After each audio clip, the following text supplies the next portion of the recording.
Most of people think that working as a campsite warden is a dream job. It's all about barbecues in the sun, chatting to lovely customers, spending days on ride-on mowers, enjoying the great outdoors. Yes, there is this side of the job and there is this side of the story, living the dream. But there's also the nightmare side, jobs which require PPE, face masks, jobs which make you gag and question your life choices. And today I'm going to share 5 the most disgusting jobs you do as a campsite warden. So if you are not squeamish and you are intrigued, give this video a like and stay with me. And I dare you to stay and watch till the end. As campsite wardens, we deal with all kinds of waste. So gloves, this is your daily attribute. You will be wearing gloves every day. So let's start with something gently because I like you guys and I don't want to break your spirits too early. As campsite wardens, we deal with all kinds of waste here on the side, beginning with normal waste and refuse, checking bins, emptying bins, switching bins, dealing with recycling and making sure that the right stuff goes in the right bin.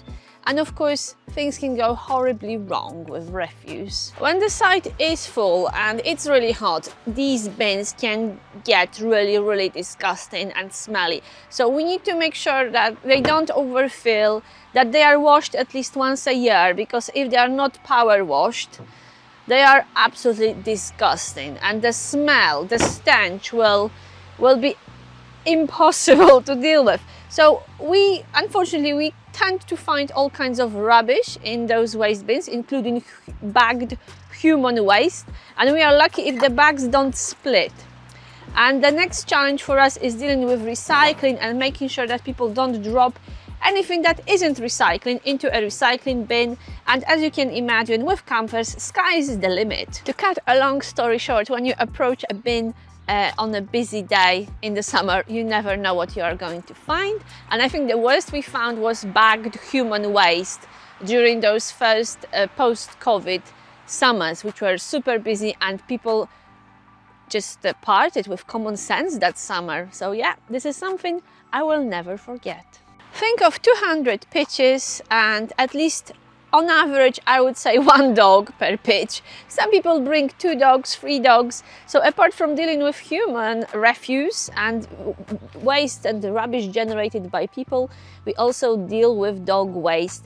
And we have quite a few of those bins around the site and we check them every day. And one of the most disgusting things, I think in general, not only on campsites, but in general in public spaces, are overfilling, overloaded, and not emptied in time dog bins, which I find absolutely disgusting. So if this lid is not closing anymore, it's too late. That's why we check the dog bins every day and we empty those bags before the bin gets full, because then the bag is heavy, things can easily drop, fall out, dog bags get ripped and so on. So we do them, we change the bag inside of this bin when it's half full, and that makes it manageable. However, sometimes if we leave it or if we forget about a bin, it can get really smelly and disgusting. Think of how many bags of waste 1 dog can produce on a day, usually probably 2 to 3, and multiply it by at least 100, because this is the number of dogs we may have here on a busy day in the summer. So yeah, a lot of dog waste, and if this waste is bagged and the poo bag is tied and put in a bin, we are lucky. This is an optimistic scenario. Unfortunately, sometimes people run out of their dog bags or they forget to take them with them, and they wrap dog waste in whatever they find handy, tissues, bits of toilet roll, kitchen roll, food wrapping. That's when things get interesting. Yeah, so again, as with other bins, you never know what you will find when you open this bin. Yeah, so this is a job which takes a strong stomach. Could you handle it or not? Are you still watching or have you given up? I hope you are not eating right now, and I'm sorry if you do or if you were planning to eat. Yeah, we deal with a lot of waste and a lot of shite. And the topic of shite continues because we are heading to the shower block where there is more shitty joy and more shitty jobs to do. Right, let's head up to the shower block Mind your step. Right, toilets and dealing with dirty toilets. Yes, you will be cleaning toilets. Maybe I will lock the door behind me so no one surprises me in the act. Yes, toilets. You will be cleaning dirty toilets, and my take on toilets is, oh, that's interesting. Someone dropped, this is not toilet tissue, this brown thing, some other kind of waste, which will not flush, which will bring, you know, another topic, another hot topic, which is a blockage of a toilet. But let's cross this bridge in a minute. So how I approach dirty toilets? Well, I like to spray them and leave the product on. I like to give them a soak before I attack them with the brush. So let's close it. And I saw on Facebook, you know, I saw a post created by fellow campers asking people to use those toilet brushes. They even considered posting a special notice on the wall saying, please use the toilet brush. And I'm super against it. I consider myself lucky if a customer flushes the toilet after use. If they use the brush and they can actually wash the brush afterwards and flush the brush, this is even unheard of. So my personal take would be, don't encourage campers to clean toilets themselves and use those toilet brushes themselves, because usually staff will find toilet brushes which are just covered in waste, bits of paper which dried.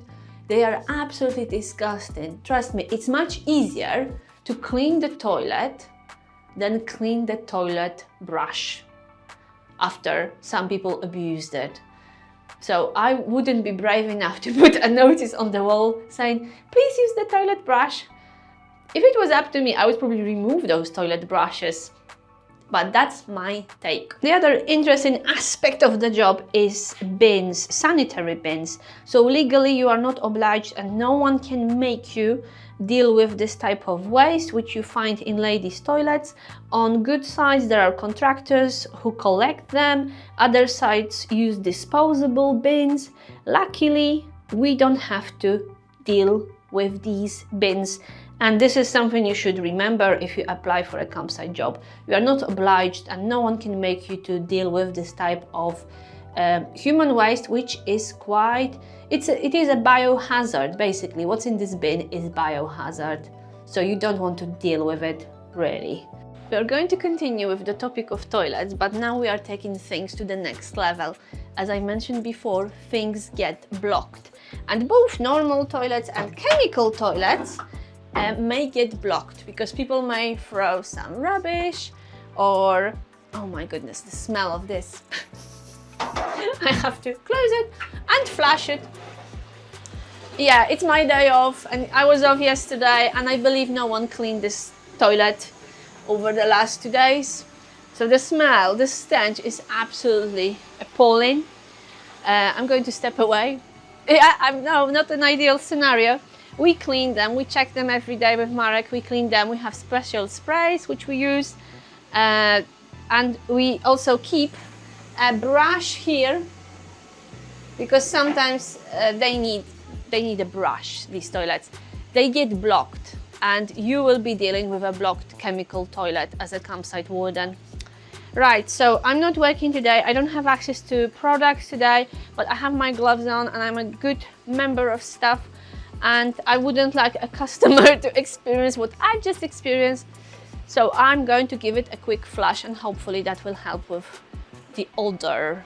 Are you ready for the most disgusting job we do as campsite wardens? And we do it every day in the high season. Forget dog poo, human poo, feces, blood.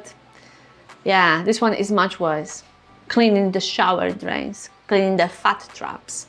So imagine hundreds of people showering.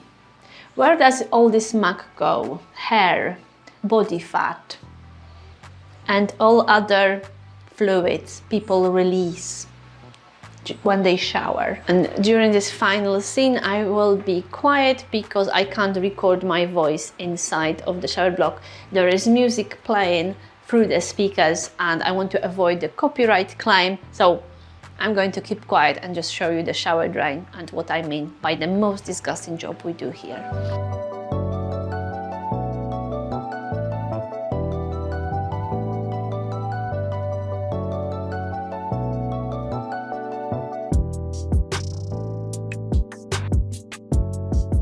This one was sparkling clean today, but just to give you an idea, in the summer when the site is full, and especially in ladies' toilets, we clean these shower drains once a day, sometimes even twice a day, because as you notice, the cap is quite small, the fitting is quite small. I reckon these are domestic fittings rather than commercial fittings.